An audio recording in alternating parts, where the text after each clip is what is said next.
Hello, yun nga. Pupunta nga kami sa may Calao niyan kasi dun kami pupunta para bumili ng regalo naming lahat para kay Nicole. Tapos ayan, picture-picture kami habang nag-aantay ng train. Tapos ayun na nga, nabutan namin sa may labas ng resto si Tinong dahil kami na nga lang ang inaantay nila. Oh, na-late kami kasi grabe maglakad ang aling iskang kang rumarampa talaga siya. Pak, pak, pak, diba? Charot. Ayan, kami na lang talaga inaantay nila. Siguro na-late kami ng mga 10 minutes or more. Hindi ko sure. Ayan sila, the celebrant. Si Tita Nicole, ni Iskang Kang, si Ate Ann, si Beth, si Mai, tsaka lang din si Tinong JD. Ayan. Ay, nagugutom ako habang nakikita ko na naman yung mga pagkain. Ang saya-saya kasi nung kami pa lang yung nandiyan nung una eh. As in, yan yung siomai, tapos yung butchi, as in. Ang sarap, naubos nga namin, hindi na sila naglagay ulit. Tapos nung marami ng tao, ayun, wala na talagang siomai. Pero ang sarap niya kasi, kaya talagang nilantakan talaga namin. Na parang talagang inarkila ni Nicole yung buong resto kasi halos kami lang talaga. Nung paalis na kami, saka lang dumating yung mga tao talaga din. So, ayan. Hindi talaga kami totally di magkakilala niya ni Nicole dito na lang sa Madrid nung dumating sila. Tapos ayun, talagang nagswak lang din talaga as in. Ang dami namin kasing similarities lalo sa pag-uugali.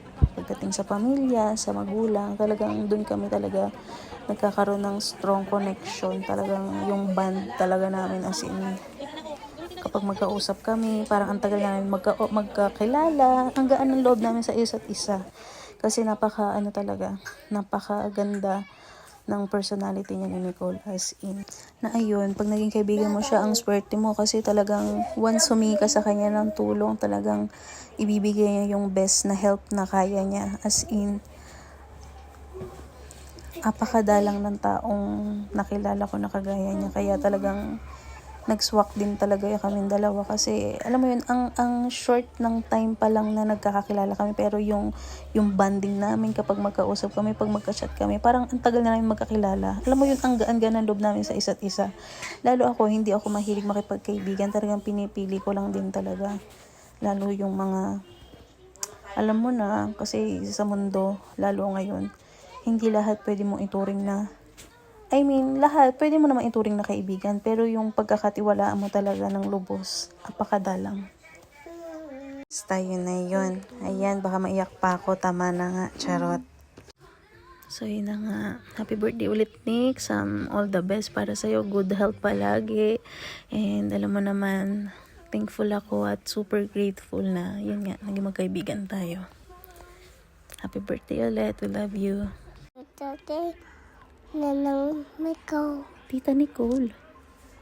Manang Nicole. Diyos ko, kailangan ko ata pabinyagan ulit si Sky. Gusto ko niya maging ninang next.